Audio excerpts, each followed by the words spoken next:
Welcome to Digital Asset News. Take the top stories on cryptocurrency and digital assets and break them down into bite-sized pieces. Today, it is Sunday, and we've just got a couple of quick articles to go over, which I found pretty interesting. First up, crypto hedge fund Titan reveals Bitcoin trading strategy. It says Bitcoin, Ethereum, and XRP are poised to challenge the US dollar. That's a big statement. We'll break into that in just a bit. Also, Twitter founder denies being Satoshi Nakamoto, says Bitcoin targeting global currency takeover. So two articles, same type of pieces, just going into a different types of directions. But this article will lead us to a couple of fascinating looks as far as businesses and how they have evolved and how technology can bring us to do something great. So let's break into those right now. But first, let's take a look at the market cap. So far, Bitcoin holding strong around 7,600. Seems to be around 7,500. Does not want to break through. And then we're hearing about this resistance level at 8,000. So we'll see what happens. Ethereum almost about to bust through 200. I would like to see that. XRP 19, Tether, Bitcoin Cash, and some other stuff. Great. Tesla's down. That's a first for in a long time. Tesla's been on a tear. Chainlink also down. So both of those, as much as you like to see them go up, what goes up will eventually come down. It's just how it goes.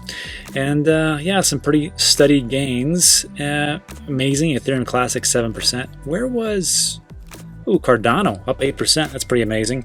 And our big gun, which has been really rocketing, Digibyte, finally cools off just a little bit and takes a 1% hit. So we'll see how that goes. But over the last 4 or 5 days, I think Digibyte's been up over 300%. And from what I hear, what a little birdie told me, is that there is something going on with Digibyte and the government and the TSA. Not for sure, but that's what all the chatter's been about. So we'll see.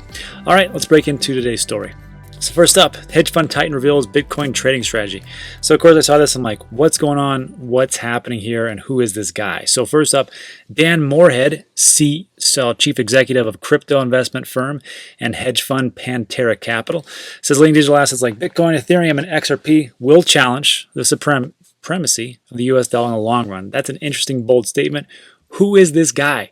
So Dan Morehead, he is the founder, like I said, Pantera Capital Management. Also co-founder was CEO of Atrix, an electronic foreign exchange platform. Prior to that, he was head of macro trading and CFO at Tiger Management, global head of FX options at Deutsche Bank in London. So I don't need to go on. This guy's legit. So let's see what he says. In the latest episode of Real Vision Finance with macro investor Raoul Pal, and let me tell you, that guy's been everywhere. I've been covering that guy now for a couple weeks, and he's got some fascinating things. Now, we just did a big deep dive into one of his manifestos called The Unfolding, and it looks like this. So if you haven't watched that video, I highly encourage it. He's going to break all down. Again, this guy, Raoul Pal, is a macroeconomist, and he was a former Goldman Sachs exec.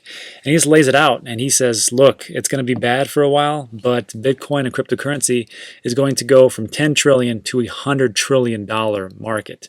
It was amazing. So go ahead and watch that if you haven't seen it already. Anyhow, so coming back here, Raoul Pal, Morehead describes the current economic backdrop that he believes may spell the beginning of the end of U.S. dollar dominance. He states, in the fiscal policy, we've seen a 10% of GDP stimulus signed days before a new stimulus plan has been talked about. These are just numbers that are literally off the charts. I think it is almost certain that the U.S. is going to exit this crisis with more debt than after the battle against the Great Depression or WW2. That's a pretty big statement. And what I've seen are the different types of history lessons that we've looked at. It's the same thing over and over again. 1929, there was a huge run-up to economic flourishment. Then there was a small crash, a little recovery, and then a huge dip. 1929 happened in 2000 with the dot-com bubble, happened in 2008 with the housing bubble, and it's happening again right now. So we will see if it all plays out, but history does tend to repeat. And also, if you want to watch the entire interview, it's over an hour. I'll link in the description below. It's pretty fascinating. I watched the whole thing. They really get into it, but that is not the point of this whole article today or whole video. If you wanted to go over all that, that would take way too long. We just get to the good stuff. Anyhow, Moorhead continues on. He says, it's a fact of the world that the dollar is the reserve currency right now. That's changed every 100 years or so over the last 6 centuries, which I had no idea. That's great. He says, I do think in the long run, and this is decades, cryptocurrencies will become reserve currencies, whether it's Bitcoin or Ethereum or Ripple. Ultimately, some of those will be reserve currencies, but governments are very slow to change, which we all know. And so I think that's a 10 to 20 year very slow progression. So let me ask you this, and put this in the comments below. Can you hold for a decade? Can you hold Bitcoin, XRP, Ethereum, Tomato Coin, EOS, Dogecoin, whatever it is? Can you hold that for a decade? Or do you think it's just fast money now? Me, personally, I'm here for a long haul. I see things just like this is played out over the next decade, 15 years, 20 years. We're going to see massive, massive gains. And it's going to come in spurts. There's going to be long periods of nothing. And there's going to be these huge parabolic runs because that's how I see adoption happening.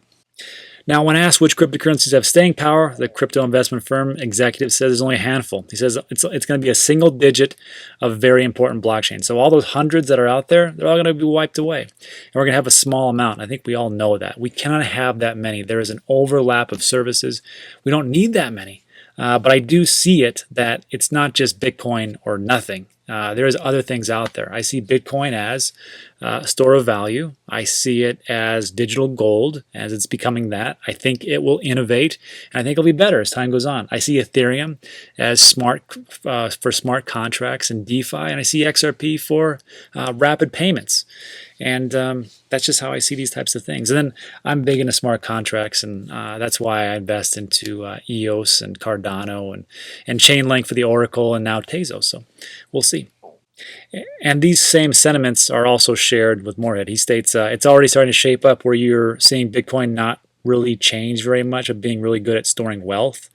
You see Ethereum, very dynamic, and they've already got Ethereum 2.0, and of course, smart contracts and DeFi. And Ripple's taken an enterprise as a software as a service version of this, and they're trying to work with all the banks. I think that's the space for 8 to 10 years, and I see them, again, as payments. They have a high TPS, transactions per second. Not as good as Digibyte, as the DigiBees have told me, but yeah, pretty darn good. Finishing up, it states here, as for the current crypto strategy at Pantera, Moorhead says the firm has temporarily sold a significant portion of its altcoin holdings for the short term, expecting Bitcoin to lead a comeback within a year. He states the only conclusion we can come to for cryptocurrency is that in the 6 to 9 month time frame, it's going to be very positive. And I couldn't agree more. I think as time goes on and the traditional markets are going to flounder, we're going to see cryptocurrency and digital assets start to pick up the slack. Now, I don't know when this could turn around, and this was actually exactly what Raoul Pal said in that manifesto, The Unfolding. He talked about, look, it could be like a 3 to 6 month type of issue, or it could be nothing. But 3 to 6 months seems like how it is and how it's played out over time. But then after that, it's looking fantastic, especially for Bitcoin and digital assets. So we will see. So look, this is probably not what you want to hear as an altcoin investor, but I think that Bitcoin is going to have its run. It's going to be a big run. And the question isn't about if it's going to happen. It's really all about when. Let's move on. Next up, Twitter founder denies being a Satoshi Nakamoto like everybody else. Says Bitcoin targeting global currency takeover. Again, the same type of thing that we heard before. So this is all about Jack Dorsey of Twitter and Square fame. And he's been a huge Bitcoin proponent. He's the guy that has put it out. Even in Square, you could actually buy Bitcoin, which was unheard of when he did it. That's a multi-billion-dollar company. On top of that, he's actually giving away grants to developers to help out with the Lightning Network because he really sees it as Bitcoin being the next big currency. And he said about it multiple times. And he's not he's a pretty smart guy, so I can go with that.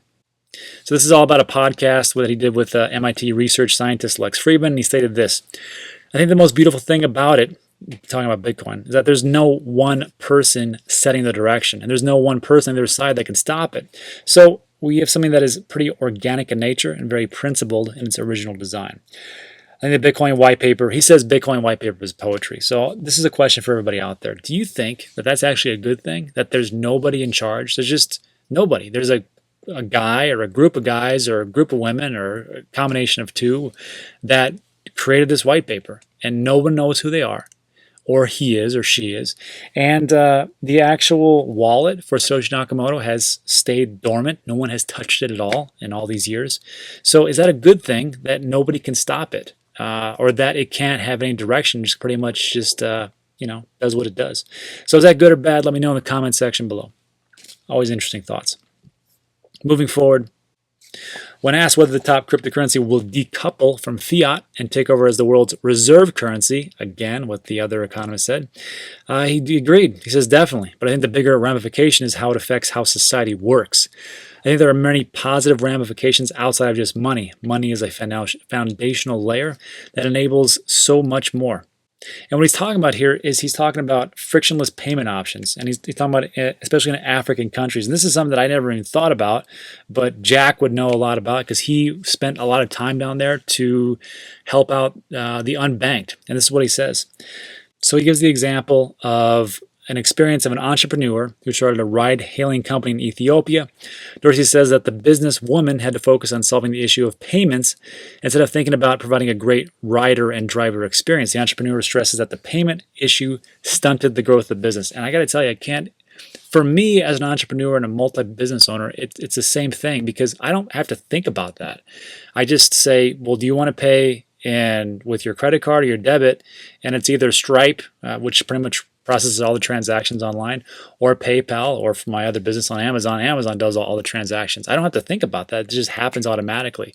So to me to wrap my head around that, like, okay, not only do I have to deal with starting the business, getting all the legal ramifications in order, making sure I have a great product, making sure I follow up and do everything I need to do, I also have to worry about payments. That's tough. So I can see the problem now, and I can see why he's talking about Bitcoin being, hey, it could be a global type of currency. Now, for right now, I don't think that's going to happen. I don't think Bitcoin is poised to take that over. There's no way. There's no way. It's just, right now it's too slow. It's too expensive. If everybody stopped using the dollar, or let's just say half the people in the entire world just said, you know what, I don't want to use the dollar. Let's just use Bitcoin. It would crash the whole system. Right now, that's what it is. And we're going to get into why I think it may not matter in the future. So it further states, with Bitcoin emerging as a dominant global currency, Dorsey believes that human ingenuity will blossom. He states, I think as we get more durable, resilient, and global standard, we will see a lot more innovation everywhere. And again, that's why I think he's pushing the Lightning Network and to see what comes out of that. I don't know if Lightning Network is going to be the thing, the type of off-chain property that we need to actually process all these transactions, or if something new comes from it. And that's what it all comes down to, innovation. And it always reminds me of what Tony Robbins would talk about. He always talked about golf. I'm not a big golfer. I suck at it. But he had a good point. He said, in golf, it's all about just changing 1 degree. He goes, I'm out there with my representatives and my teachers and everybody, and they're just saying, just hit it straight. He's like, well, I can't hit it straight because I suck at this. And then, his coach will come by and he'll make one small adjustment with his foot or with his shoulder or something like that. And before you know it, he was slicing 30 degrees off, and then just one small 1 degree change in something, and all of a sudden he's shooting straight. And it's the same thing with business. You could be, you think like everything's failing around you and things aren't working, and you just make one small change and it changes everything. And I think that's the same thing with Bitcoin here. You can have just this one issue as far as like payments and transactions, and people saying it's a dinosaur. But if you just innovate some small thing and make it actually work, and the TPS goes, through the roof, transactions go down. I'm not saying it's going to be that simple, but I'm just saying it could be just as something as just making a small shift in one area to make everything fly. And that's kind of how I see it now. And that's actually what we're going to talk about in a little bit. So then to finish up this article, they state, when asked point blank if he is Bitcoin's mysterious creator known as Satoshi Nakamoto, he says no. And if I were, would I tell you? Well, of course not. He wouldn't. Because that would be just letting the cat out of the bag. And exactly what he says before, which is, hey, there's nobody in charge. That's the greatest thing about it. So, hey, maybe he is. Who knows? So my final thoughts of this is that Bitcoin is no different than any other product for growth and innovation. And with time, it'll lead to huge successes and adoption. So to to really expand on that point, let's take a look at different businesses and companies who it took them years and years and how they actually developed. And I think it's going to shed light on how Bitcoin can actually move. Remember, Bitcoin's only been around since 2009. It's not that long. And these businesses are the same way. So I'm not going to go over all these. There's just a couple that I want to talk about. So Twitter, we know, and WordPress was an overnight success, and so on and so forth. Airbnb is the one we'll get into very last. But Facebook, I don't know if you were around when that thing first came out, but it sucked. And it was called Face Smash, back in 2003. And I'd used it like around that time, actually later. I think it was 4 or 5 or something like that. And it was awesome. It was great. But it took Facebook growing 9 years to make it what it is today. So in my personal opinion, it sucked in the beginning. And in the middle, it was pretty awesome because you could really, connect with all your old friends and family and see what's going on. And then in the end, it just sucked again because it was stealing all our data and it was using to manipulate people. And I just hate it. And there's so many ads out there, even though I do buy ads on Facebook. But I think it sucks now. But it became successful. So what are you going to do? Square payments done with Tiny Plastic Reader. Square started in 2009, and they actually went into a money loss deal with Starbucks in 2015. If you're not familiar with Square, it's those little doohickeys that go on your phone, or they have like little points of sale that are on every single coffee shop, it seems like. And I never used these until when they actually, got out and actually became good. But some other friends of mine said that they used them before and they were just sucked. They were super glitchy. Sometimes the transactions would go through, sometimes they wouldn't. And they just thought they were like the worst thing ever. And then, of course, they innovated and they had the Square Reader, the Square Stand, Square Register, and all that stuff. And it's like a staple. You can go into any kind of store and you can see them anywhere, or even like just a small-time vendor, and they work great. So that just happened with innovation. And then the last one I want to talk about is Airbnb. So to me, Airbnb, when I first heard about it, I'm like, that makes no sense. Why would anybody want to stay in somebody's house when you just go into a hotel, right? And I think it's the same thing with Bitcoin. People hear about Bitcoin and like, that makes no sense. It's just created out of thin air. We know it's not, but that's what people are going to say. And it's not backed by the U.S. government. And how do I transfer it? And I can't even hold it. That makes no sense. So it's the same thing with Airbnb. Like, you have to keep getting it into people's heads, and innovation will drive adoption, I think. So when I'm looking at this little chart right here, I always think about, okay, what's the end point? And Airbnb right now, endpoint, it's worth about $38 billion. When this graphic was made, it was only worth $10 billion. That was in 2014. So 6 years, not a bad investment, right? And it all started over here when two guys, they couldn't pay rent, so they thought they would just rent out their 3 air mattresses. They made a website, and it also was with a blog with maps. And they said, hey, if you want to rent an air mattress, just come to our place and rent it. And then these 3 people showed up, and they paid them $80 each, and they thought they were rich. So then it went from that to, they launched at South by Southwest, got a couple bookings, and they had a little first funding. They got $20,000. And when I saw it, it wasn't Airbnb what it is today. It was still pretty rough, and I still didn't understand it. But then, as time has gone on, we personally use Airbnb all the time. So we travel a lot from El Paso to Houston. We do it for business, and we rent out our house. And to me, it only makes sense to rent out your house because it's just sitting there doing absolutely nothing. So we rent it out all the time. And I think about this. If people could have rented, if Airbnb was around 2008 when there was a huge housing market crash, how many people could have actually been able to save their homes just to keep themselves above water, because they could have rented out a room, or they could have rented it out, and it could have been very easy. Yeah, I don't know. But I can tell you right now that me seeing it now from the outside looking in, I can understand why Airbnb became such a big thing, and I can't see us not living without it. And I think the same thing's going to happen with Bitcoin and cryptocurrencies and smart contracts and using cross-border payments with a certain thing called XRP, or maybe it could be Digibyte. I don't know. Maybe it could be Tomato Coin. I have no idea. But that's just my thoughts. what do you think? Do you think I'm way off base here, or do you see that that's how it could potentially go? Let me know in the comment section below. And that is it for today. It's kind of a quicker video, but it is Sunday, so not too much going on. Again, if you haven't watched that video with Raul Pal, I'm going to link at the very end. And that's it for today. So thanks for sticking with me through the rants and whatnot, and see ya on the next one.